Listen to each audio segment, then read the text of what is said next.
for the first time, welcome. If you don't know us, you're gonna notice that a lot of people are gonna hug you, especially me. So just get ready for that. But you know, it's been an amazing summer.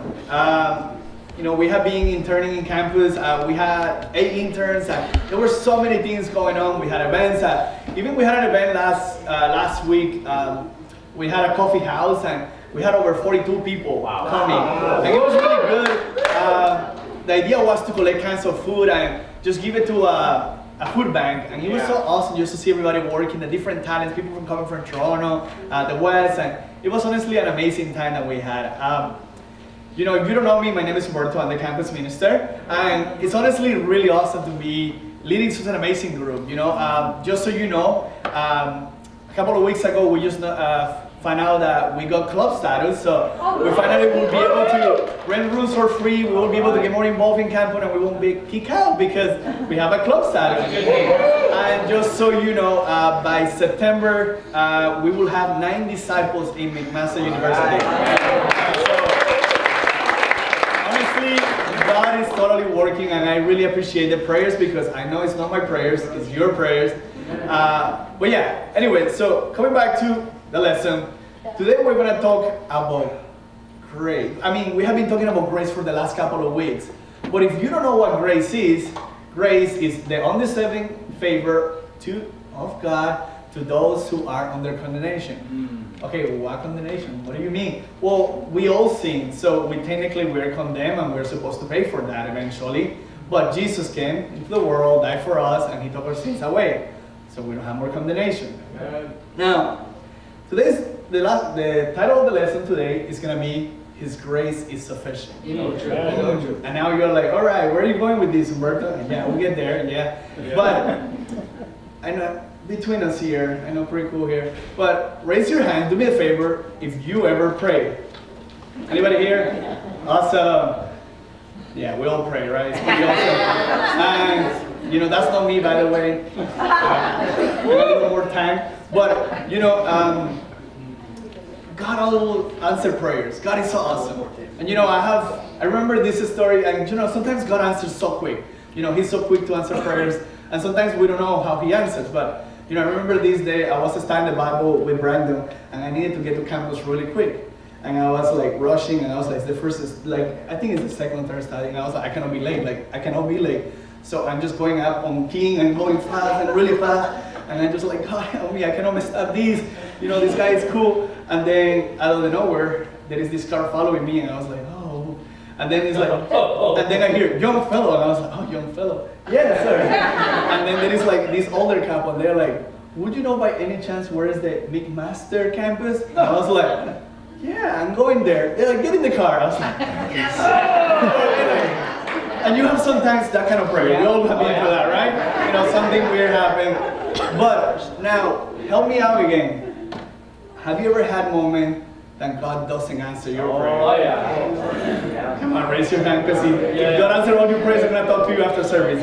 I will talk to you because I want to know how. So, and you know what is the thing? It's like, and the easy thing is to start wondering, like, okay, how is this even possible? I mean, like, I believe in God, I believe in the Bible, and He says that He will answer my prayers. You know, I'm working hard, God, I'm doing all these things, and why you're not helping me out here? Come on, man, like, I'm trying to be good, you know what I mean? And you know, it's easy to start assuming that God no answering to our prayers or His lack of cooperation, that means that maybe God is not real. You know, so we can start putting those things together. Lack of cooperation, He's not real. You know, oh, He's not cooperating with me, that is not God. I mean, He's not helping me, that is not God. That is not God. And you know, if lack of cooperation means that something is not real, I think there will be days that Megan will be campus and saying, there is no Humberto, there is no Humberto, because of my lack of cooperation with her, right? But that's not true, right? We all know that. So then we start thinking, okay, what is it? Is it I'm not faithful enough? Am I not praying enough? Maybe I should be fasting, maybe I should be giving more. Come on. And it comes to our mind, right? It's normal. Yeah. But then what is the reason then? And honestly, I don't know why God doesn't answer your prayer. I know God, right? So don't ask me why. But today we're going to be looking at one of my favorite heroes in the Bible. And we're going to be looking at his life and how God said no to him. And I want us to look at it and see that the response that he got, it can be applied to us today. Right? So today we're going to be looking at one of my favorite guys. His name is Paul. He first was known in the Bible as Saul. And this guy Saul, what he used to do was to persecute Christians. So he was killing them for good. Like, he was just like, this Christianity, this is against the moral of the Jewish people, and he was just killing Christians. But then out of the nowhere, he converted to Christian. And and for 20 years, he was just working for Jesus. He was planting churches all over the Mediterranean Sea. Half of the New Testament are written with his letters. Like, this is like a man that his name is on buildings, hospitals, schools. Like, this guy is the man. He just lived a crazy life too. He got beaten up, he got stung, he almost drowned, he got attacked by snakes. I mean, talk about a wild life if you thought you had a wild life. This man was the man. But yeah, so today we're going to be looking at a scripture, and it's going to be on 2 Corinthians. If you want to turn there, you can. If no, I'm going to be posting the scriptures up there. So we're just going to be reading little by little, and we're going to try to explain it. So it starts. Therefore, in order to keep me from being considered from what? I mean, this is Paul. He's planting churches. He's the man. Like, he's just been doing amazing things. He's been doing miracles. I mean, people have seen his heart becoming considered from that. I know it's easy to, like, after you're doing all these crazy things, you can become considered, right? Like, you're doing, whoa, I'm planting churches, I'm doing this. You can become considered and prideful. So he was given a thorn in his flesh, a messenger of Satan to torment me. Not me, but Paul, which us too. But anyways, so now when it comes to the thorn in his flesh, what is it? Back here, the Jews, some of them use the term thorn, referring to those people who persecute the Jewish people. In Numbers 33:55 explains about that. But it can also, for some of the Jews, is the persecution as Christians or whatever. Or another thing could be enemies of Israel. Others thought that it was some impediment that Paul had. Some people thought that he had epilepsy. So sometimes he would get seizures out of the nowhere. And back in those days, it's not like somebody get epilepsy and whatever and they're seizure. People will think that he's demon possessed. It's not like, oh my goodness, CPR, but people say, oh my goodness, he's possessed by a demon, right? So there is Paul here, and he has his own impediment. But I want to ask you, what do you think is your turn today? You know what I mean? Like, what is it that you have been praying for and God is not answering to you?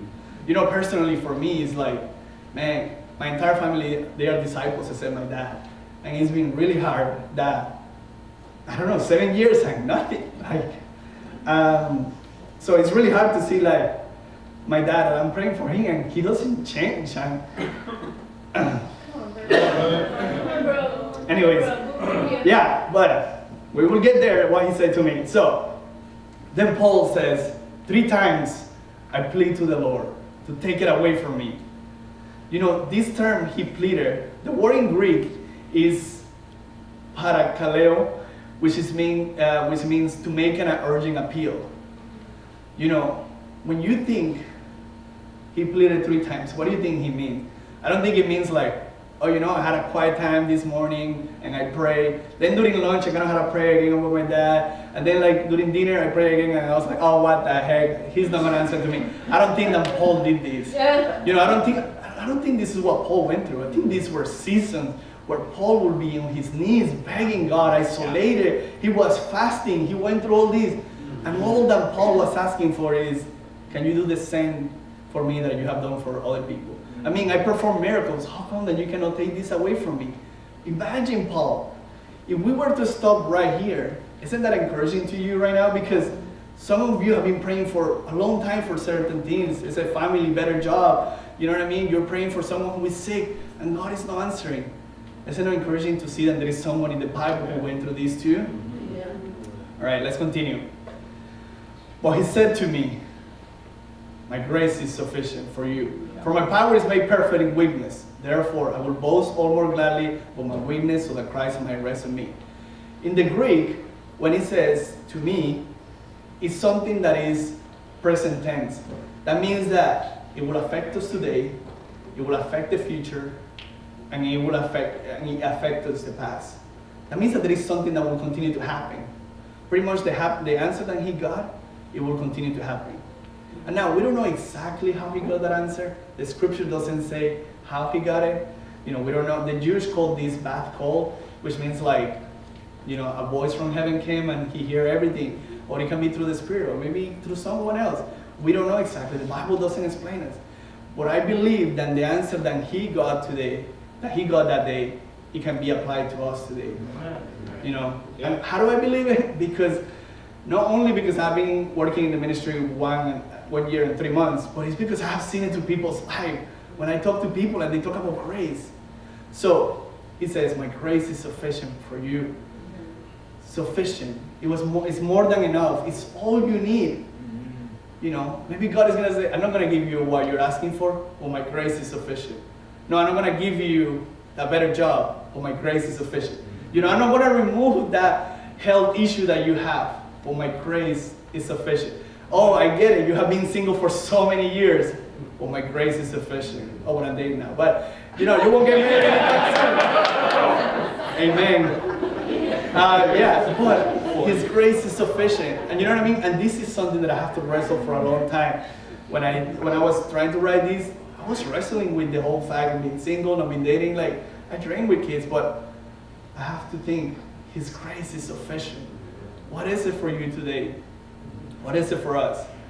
You see, the grace is the ability to go another day, to the struggle, to fight, the ability to endure the troubles that you're facing, the sickness, your boss, whatever, your spouse at home. I don't know how's your relationship with your spouse.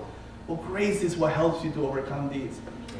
That is Paul, who God loved, who did miracles. God told him, no man, my grace is sufficient. It's a really cool story in the book of Max Lucado. He has a story that illustrates the sufficient of grace God. The grace is sufficient. And he writes this story. And you're in an airplane with another half a dozen of people. And you're traveling to the country, and then out of nowhere the pilot comes into the room. Guys, there is fire. We're gonna crash. Oh my goodness. And then we gotta bail out. And then you're like, good to know that the pilot knows where the parachutes are. And people start lining up with their parachutes, getting ready to jump, and the pilot is guiding everybody, giving the little instructions, all these.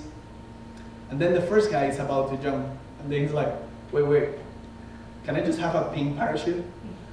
And the pilot says, are you kidding me? Really? I'm giving you a parachute, that's all you need. Okay, I just jumped. Second guy comes in, actually, can I have some boots? Because I don't know if it's gonna be hard to landing. Are you kidding me? All you need is the parachute. And then the third guy comes in. He's like, how about we just stay in the airplane and see if we survive the crash? Really? The parachute is all you need. And you know what I mean? Like, you gotta think that in this story, this can be us sometimes. We can ask God and be demanding about things when all we need is grace. The parachute was all they needed, but they wanted more stuff when grace was all they needed. It's crazy to think, but we are like that today. You know what I mean? That's why I love this story, because we are like that at times, and we want more and more when God is like, hey, you were separated from me, and now you're going to spend eternity with me. That should be more than enough for you. What I really love about grace is when you talk to disciples who have been going through so much, and you ask them, how do you deal with it? You know what I mean? I've been still living at the hospital, and I can talk to the man, and I can see that he's sad and he's going through so much. But you're like, how do you deal with this, man? He says, His grace is sufficient. Amen. With a smile. Wow. That's when you know that grace is sufficient. That's when you know that grace is really powerful. Yeah. You know what I mean? Then he says, for my power is made perfect weakness. Therefore, I will boast the more gladly about my weakness, so that Christ's power might rest in me. Amen. I think a lot of us here, if you're like me, I think that it's easy to, you want to glorify God through your strengths, but not through your weakness, right? Mm-hmm. I'm the kind of guy that goes to the gym and make master, wear my shirt, Jesus says, bro, lift the heavy weights, everybody, like, what's up, I'm Christian, Jesus loves you, bro. That's easy for me. But I don't think God is actually glorified through your weakness. Yeah. God is glorified when I stand up here, when I don't even want to talk in the front. when he gets glorified. Why? Because it takes the most amount of faith. That's what faith can show. Therefore, I will boast all more gladly about my weakness, so that Christ's power might rest in me. That is why, for Christ's sake, I delight in weakness, in insults, in hardship, persecution, in difficulties. For when I'm weak, then I am strong. I mean, do we believe this today? Do you think Paul is just making this stuff up just so somebody can get a letter and be encouraged? This is what Paul is going through. He has a thorn in his flesh, and God hasn't removed it from him. We can have the same. We have it. But are we actually believing it? You know, as I conclude, whether it's your first time coming out here or not, whether it's you have been coming out for 20 years, you know, there are moments when God is going to say no. But is His grace sufficient for you? You know, I just want to close with some points. The first one is, you have the right to ask God anything you want. God says to ask me anything.